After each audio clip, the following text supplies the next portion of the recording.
锦绣芳华的一帧画面在小红书上突然火了，很多观众看完第一眼可能只觉得构图很漂亮，但当大家把镜头放大之后，才发现这一幕真正厉害的地方根本不只是颜值，而是导演把一场朝堂上的文武之争直接藏进了人物的站位、视线和服饰里。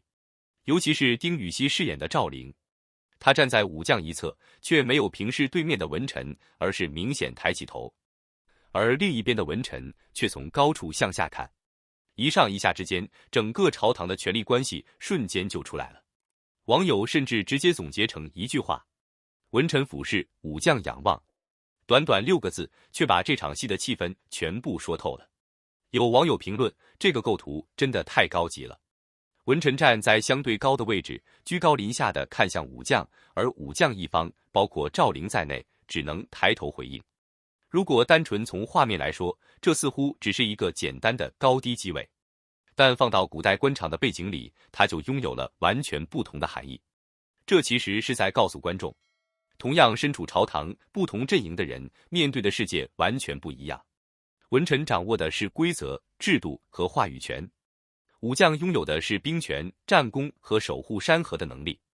可是当他们真正站在朝堂之上时，谁拥有更高的位置，谁就更接近权力中心。所以赵灵的这个仰望并不只是一个动作，它更像是一个隐喻。一个武将想要真正获得认可，到底需要付出多少努力？更有意思的是，网友又发现了一个隐藏细节：文臣身上的官服刺绣更偏向飞禽，而武将身上的图案则更多与走兽有关。飞禽与走兽本身就是古代官服等级体系中非常重要的视觉符号。当这些细节被放进同一个画面之后，文与武之间的区别就更加明显了。甚至有观众看到文臣的表情之后，直接表示这个人看起来就像一个深藏不露、满腹心机的人。当然，也有人并不认同这种解读，他们认为这一幕未必是在强调谁高谁低，因为文臣向下看也可以理解为俯察民情，而武将向上看也可以理解为胸怀天下。一个人看的是百姓，一个人望的是山河。文与武本来就不是绝对对立的两种力量，真正强大的国家也从来不是只有文臣或者只有武将，而是文能治国，武能安邦。正因为有这种不同的解读，这一帧画面才会在小红书上迅速引发讨论，因为它已经不是普通的古装剧截图了，它让观众开始主动寻找画面背后的故事。而这恰恰也是锦绣芳华这类高规格古装剧最容易让人上头的地方。你以为自己在看剧情，实际上导演可能已经通过一个站位、一个眼神、一件衣服，偷偷告诉你人物未来的命运。再看看赵灵这个角色，丁禹兮饰演的赵灵本身就是一个非常适合通过镜头语言来塑造的人物。他不是一开始就站在权力巅峰的人，相反，他需要一步一步往上走。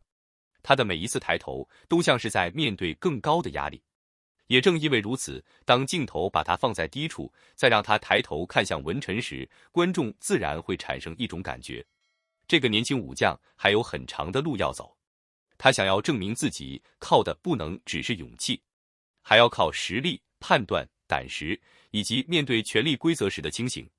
所以，那一句网友留下的台词，更让这一幕多了一层意味。这万里江山，你可担得起吗？听起来像是在问赵灵，实际上也像是在问所有站在朝堂上的人：你拥有权力之后，真的能够承担起这个国家的重量吗？这句话之所以有冲击力，是因为它直接把个人命运和天下兴亡联系在了一起。赵灵面对的可能不只是一个对手，而是一整个庞大的权力体系。从这个角度来看，画面里的仰望反而不是弱小。因为真正重要的不是你现在站在哪里，而是你抬头之后敢不敢继续往前走。还有一个细节也让很多网友觉得这部剧的美术和摄影确实有东西。文臣身后是高耸的大殿，建筑庄严厚重，压迫感十足，而武将身后却是一片开阔的蓝天。一个是高大的建筑，一个是辽阔的天空，一个代表秩序，一个代表天地，一个让人感觉被规则包围，一个却让人感觉拥有无限可能。如果只是为了拍一张好看的古装剧截图，其实根本没有必要设计的这么复杂。但如果导演真正想表达的是人物关系，那么这一切就突然变得合理了。文臣身后的大殿，像是他们已经身处其中的权力体系；武将身后的天空，则像是赵灵还没有走完的人生。他还有机会，也还有危险。所以这一帧真正让人惊艳的地方，并不是丁禹兮有多帅，也不是服装有多华丽，而是观众能够从画面里读出人物。这才是影视作品真正高级的地方。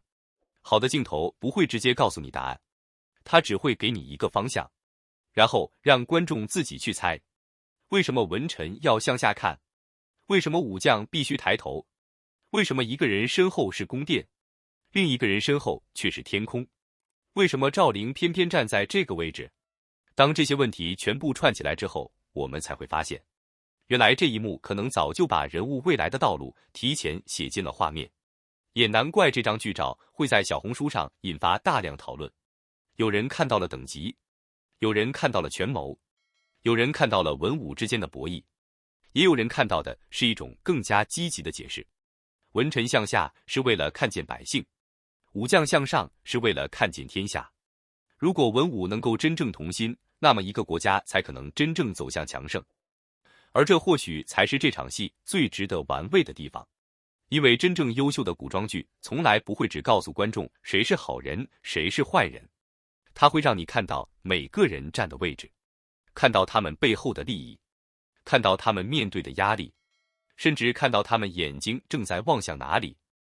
而丁禹兮饰演的赵灵，也正是在这样的视觉语言里慢慢变得更加立体。他现在抬头看别人，但谁又能保证未来的某一天他不会站到更高的位置？到那个时候，他还会不会记得自己曾经仰望过的那些人？这可能才是这个镜头真正留下的悬念。所以再回头看这句文臣俯视，武将仰望，你会发现他其实并不是简单的在说谁高谁低，他更像是在问一个问题：站得高真的就意味着赢了吗？站得低真的就意味着输了吗？真正决定一个人物高度的，从来不是他此刻站在哪里，而是他最终能够走到哪里。赵灵的路显然还没有结束，而锦绣芳华真正让观众期待的，也许正是这一点。当一个曾经需要仰头看向权力中心的年轻武将，终于有一天站上属于自己的位置时，他又会用什么样的眼神重新看待这个天下？如果那一天真的到来，或许我们才会真正明白，这一帧看似简单的仰望，其实早就藏下了赵灵最重要的一条成长线。非要用一句话总结这一幕，那就是：你今天抬头看到的是权力，但你明天抬头看到的可能就是整个天下。